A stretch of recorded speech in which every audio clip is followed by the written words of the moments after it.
Well, hi. So, I want to get off this rock for a little while. So that's what we're going to do. We're going to look at global sustainability from a unique perspective. Of course, being the science techno-geek person that I am, having worked with the space shuttle and somewhat immersed in a lot of the technological references that enable an RBE to exist in the first place, I decided to take this venture from Mars to Earth, kind of going a different way. When you think about space exploration, it's usually the other way around, right? Going from Earth to somewhere. Well, let's flip it. So space exploration and sustainability, what is that all about?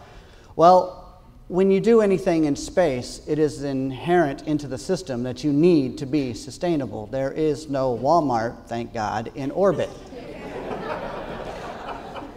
So you kind of sort of want to plan accordingly to maximize the efficiency of, I don't know, the International Space Station or shuttle missions or Dragon missions from SpaceX or whatever the case may be. So what you do in this case is let's do a Mars-based thought experiment and kind of isolate some of the variables that would be the most important and most relevant to living on a hostile world that wasn't really designed for us. Basic necessities of life. All right, well, air, food, water, sleep, medical care. So then you ask yourself, well, can those be provided in a way such that the astronauts don't have to be the stewards of their own habitat all day long? In fact, any researchers going to Mars, their job is not to be the maid of their building. It's to go out and drive and explore and dig up dirts and rocks and I don't know, right? So you would want to make sure that everything you put into their habitat is as automated as possible, sustainable as possible, self-correcting as possible. And that falls into the shelter, clothing, education, energy, transportation, and communication aspect as well. Shelter's kind of a funny one, right? Yeah, on Earth, we can, clothing too. Technically, you can walk around naked under the stars and you'll be perfectly fine unless it's winter in New England. But on Mars, can't quite do it that way. Your shelter is a life preserver in and of itself because of the Martian atmosphere. Your spacesuit is a life preserver for the exact same reason. And so some of that is also built into a sustainable aspect. So let's say something breaks on my spacesuit and I need to rapidly knock off a part. Do I want to bring a whole bunch of parts with me that have mass and require bigger rockets to get up there and whatnot? Or do I bring a 3D printer and just kind of knock off what I might need in the interim? And so when you're looking at space exploration, something to consider is abundance. Having more than enough to suit the needs of the region, and by far, probably one of the most important aspects for us to live peacefully. And I typically tell this story, and most people can resonate with it. We have a room full of people here, and if I put you all on a stranded island with one coconut tree, no matter how awesome you think you are and how peaceful you are, at some point, you're probably going to come to blows because there just isn't enough. And so negative behaviors are going to manifest. But if I put all of you on an island with just an abundance of coconut trees and food resources and whatnot, you're not going to have a need to behave that way. So you would also do that, obviously, in any space exploration mission, but it would also translate back home. But in space, we have technical abundance. You can't really farm the land on Mars. And so you need to have certain ways in air creation, being able to have breathable air, water recycling systems and whatnot. It's all done through technical means. And so it's the ability to produce an abundance with the minimum human labor input. Goes back to the point of what do you want your astronauts doing all day? What do you want your researchers doing all day? And so in order to give them the time to go do the awesome stuff that they got educated to go do in the first place, it's an absolute necessity on a Mars base. So from Mars to Earth, let's reverse gears. All right. Can we do that on Mars? Yeah, we can. In fact, we've had NASA and other space exploration institutes have had designs and plans on the books for moon bases, for lunar bases, and Mars bases for quite some time. And I mean 30, 40, 50 years some of it rudimentary. We're even better now than we were then, but the concepts are still sound. So if we can do that there, why aren't we doing it here?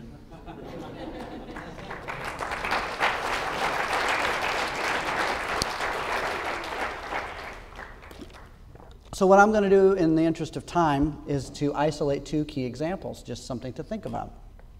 Biological need of food and a quality of life need of energy. Energy is an amazing thing. If you look at the development of human civilization throughout time, harnessing energy is by far the dominant characteristic that changes our quality of life. So let's look at technical abundance for food.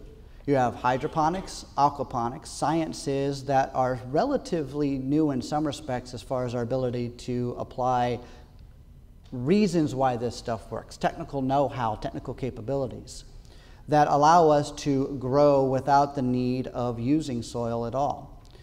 Then you have self-sustaining systems that can regulate with sensors and monitors, pH balance adjusters, things like that, to make sure that the water is great for the plants and the fish. Clean energy power systems, going back, which I'm going to touch on in a bit, and it can be highly automated. Now, I'm not saying that such systems would be completely void of human interaction, but then again, they don't have to be. You're going to have people that want to trim the tomato plants, that enjoy getting in there into the plants and stuff. So it's not so much that we have to automate all of it. That's it. That's what we have to do, like some dictatorship. It's about automating as much as we can so that the person who is the agriculturist that just loves to grow spinach or whatnot can go in there and just do the minimal things that they want to do and then spend the rest of the day hanging out with the kids or enjoying life or learning something and really reinvigorating that whole family unit that seems to be disintegrating a lot these days. And then you look at our clean energy needs.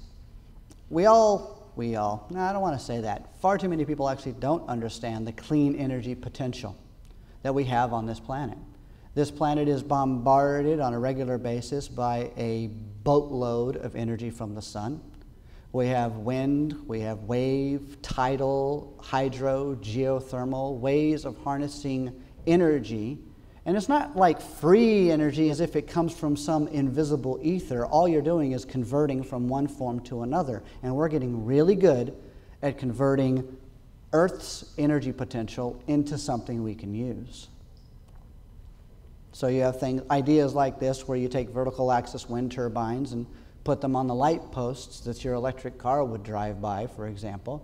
You zip by at 60 miles an hour and somebody else zips by at 60 miles an hour, that little wind turbine is going to haul ass spinning. And what's it going to do when it does that? Generate power, which is going to charge a battery on the bottom, and then at nighttime, what's going to turn on the light? The battery that was charged by the people who drove by during the day. No grid. The whole pole runs itself. Wow.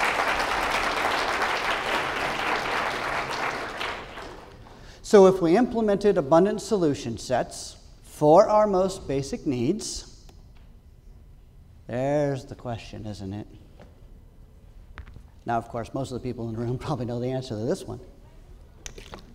Can the current socioeconomic system we live in now actually handle such robust global sustainability? No. It was never designed to. It served a purpose to get us to where we are, right? I akin it to this. Are you bitter or mad at the pants you used to wear when you were 9 years old? No. When you were 9 years old, the pants served a purpose, right? They fit you, they worked, and then you outgrew the pants.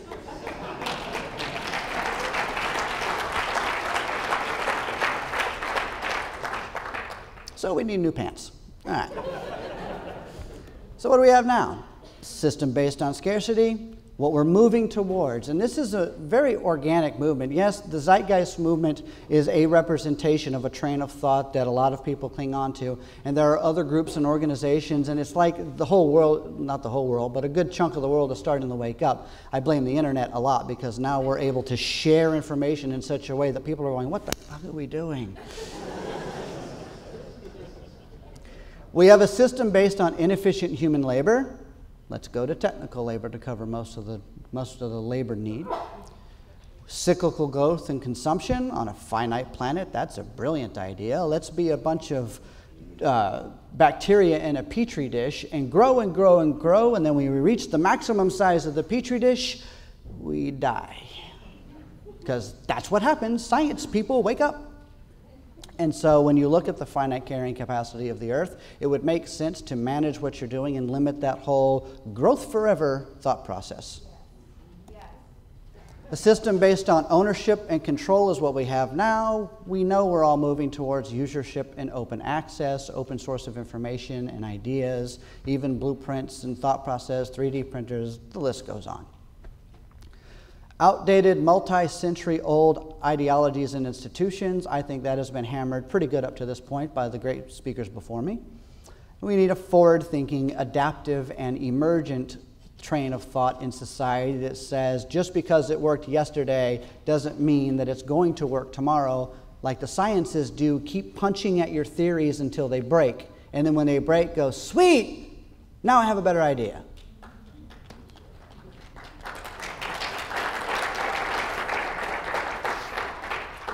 We have a system based on hostile competition, secrecy, and differential advantage. What we need is a more cooperative, collaborative system of ideas for information and mutual benefit. And then political opinion, yay, politics. Dictate the ebb and flow of global operations, including corporate influence on government. And quite obviously, that's not a very good idea for moving forward. So mankind needs to upgrade its global OS, its operating system. So you can call it an RBE, a natural Earth, a Star Trek economy, what the hell ever else you want to call it, doesn't matter. There's a lot of different names for the same general concept. Just remember this. There are no utopias. And as you notice, there's kind of a theme with this no utopia thing. There are always going to be problems and things to tackle. I don't know, like building that Mars base. That's going to be a pain in the ass. It's going to be great.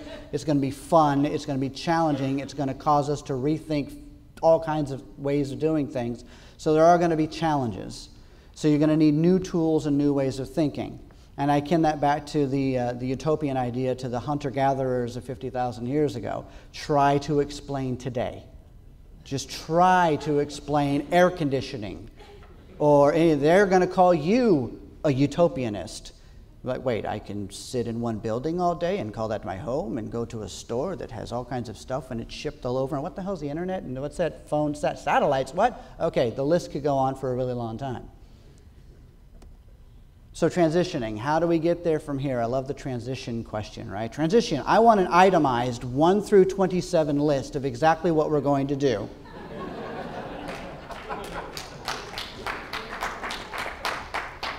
You can't even do that looking through history at transitions that happen, that we know happened because they frickin' happened, you know, and agricultural to industrial, whatever. It's a piecewise meal of several functions and variables. I could probably do calculus on the damn stuff.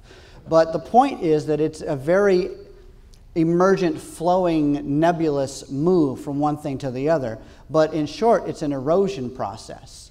It's basically reducing the dependency on the current system and helping to improve or move to a different way of thinking and doing things.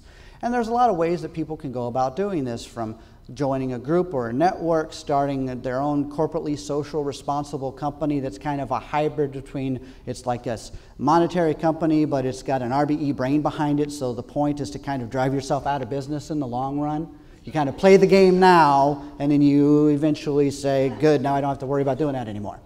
Something like that. Start or work for a nonprofit that can kind of do the same thing, but also work with what you're passionate about. Don't email me saying, I'm going to be an engineer because I think that's the best thing to do.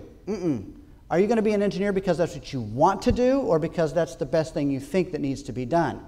If you happen to be a musician or an artist or whatever, do that. Don't just become something because you think that's what needs to be done in that respect.